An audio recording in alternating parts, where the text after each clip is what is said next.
This is the Wiiviewer! And the littlest Wiiviewer. And we're gonna review Pokémon Mystery Dungeon Explorers of Sky. that's for the Wii U eShop. And that was a what? A DS title. DS game? I want you to know that all the footage you're watching is from the littlest Wiiviewer. Yeah, I didn't record myself. It's basically just playing the exact same game, only with different Pokemon. I might as well just use all your footage. And you have a lot more footage. I mean, you were 100%ing this game. I can't do that. I kept dying constantly. So enjoy the footage of a Torchic and a Riolu. Adventures forever until I end up accidentally burning Riolu again. So when you first start out, they ask you a bunch of questions. Basically, the personality test is to determine what starter you get, because for some reason they decided to not let you pick. Yeah, they saw Animal Crossing and said, yeah, let's do that. And I'm like, no. The thing is, the questions are also randomized what you get. And does it even matter what you get? I mean, I guess different attacks, right? Yeah, some Pokemon will have a definite advantage over others. For example, if you are a grass type, you'll have a very bad time in the game's final dungeon. The character I got was, Chimchar, I believe? Yeah, Chimichanga. And,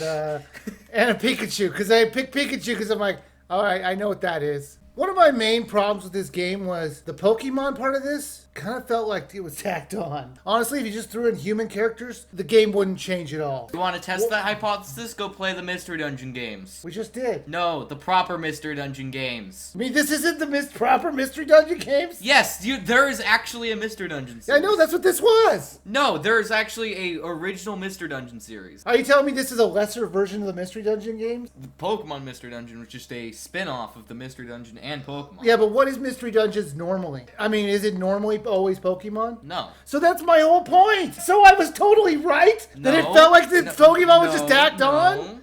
I wonder if I threw in my own characters in here. Would it really change anything? Thing is that the Pokemon are a lot more, likable, I guess. The idea of a person turning into a Pokemon is kind of an important part of the story. Oh, we'll get to that. To me, it kind of felt like when I was playing Final Fantasy Adventure on the Game Boy, when you're just, bumping into people. That's because you didn't know how to play the game. No, I was terrible You were just mashing A. You're supposed to walk up to someone and then press and hold L and then press A to use your set move. I started doing that. Look, I'm walking into this guy differently. It's a stronger attack, plus you get boosted experience whenever you use it. What was the story about? You wake up on the beach, turned into a Pokemon. This person comes up to you, has his stuff stolen, you help him get it back. He then tells you, hey, let's be a team. Let's be clear here. Every person in this game is a Pokemon. Did they ever explain where these humans actually are? How do you get turned into something that doesn't exist anywhere else? They're probably just rare. Become an exploration team with this guy. You have no choice, by the way. I tried to get out of this adventure, and it would not let me. You later learn that time is being messed up because reasons. And you have to go on a quest to fix it. Did you enjoy the story? Yes. So what did you think of the action in the game? You like bumping into characters? I know it's more complicated than that, and I know people are going to go,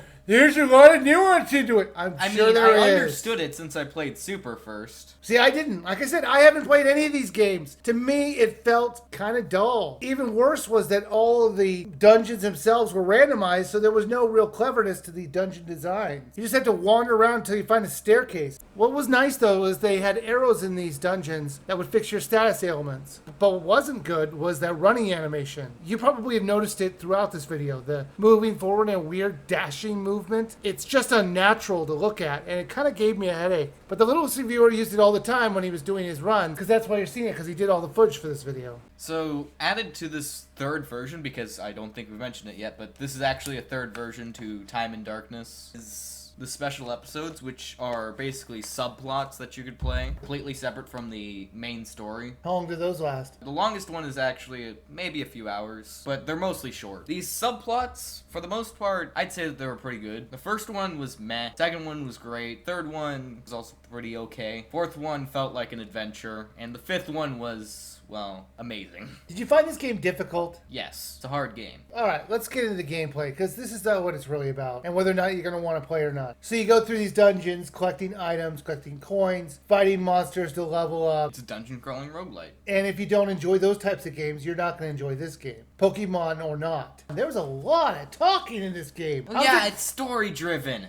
Yeah, I was expecting a lot of Pika Pika and Charizard. I don't know what he normally says. Charizard. If you say so, it very well could be true. But no, they're actually like, so, how was your day today? Oh, it was fine. How are you? Oh, I was having some tea and crumpets with Pikachu the other day. You're making them sound way more formal than they actually are. Fun fact, by the way, the original Mystery Dungeon games were the first Pokemon games that allowed you to understand what Pokemon were saying. Yeah, it's because they're cheating, because it's not really a Pokemon game. Characters are great. Really well written. Wigglytuff is one of my favorite characters. The way they play off Grovel and Dusk Noir is amazing. Yes, it's the greatest thing ever. I have no idea who these people are. You could say Clockman and Speaker Boy, and then I'd be like, sure, I remember them. I'm like, I don't know these Pokemon names. The connection between you and your partner, the game really makes you care about your partner. Not me, I wanted to ditch Pikachu right away. I was constantly trying to say, nah, let's just stay home. But they wouldn't let me. I'm like, man, I gotta go on an adventure. So, LittestWiiviewer, Pokemon Mystery Dungeon Explorers of the Sky. Would you buy, sail, or skip? Buy it, since I was the one who bought it, obviously. This wasn't on my list of things to do, but he went ahead and bought it for like $10. I'm like, okay, I guess it's on the schedule. I mean, I really enjoyed it, personally. Well, yeah, I'd hope so. You've 100% of the game. Again, story, soundtrack, I never mentioned that, but soundtrack and characters are amazing. You listen to the soundtrack even when you're like reading a book. Thanks, YouTube, for that. The gameplay, while not for everyone, for me is pretty addicting. I would buy it because I have. And I would say I would just take his copy. I don't think it's a bad game. It's just not my type of game that I enjoy. I didn't enjoy bumping into other animals. It's also not a very good introduction game since it doesn't explain itself well. To me, who's never played these things before, I'm like, huh? What? I'd say that Super is a pretty good introduction game, short of all the self-referential humor. If what you're watching here on the screen looks interesting to you, yeah, you can buy it. But if you're like me and you're like, this looks kind of boring, yeah, I just skip it. I'd recommend, if you think of giving this game a shot, trying Super, since that game is the definitive game.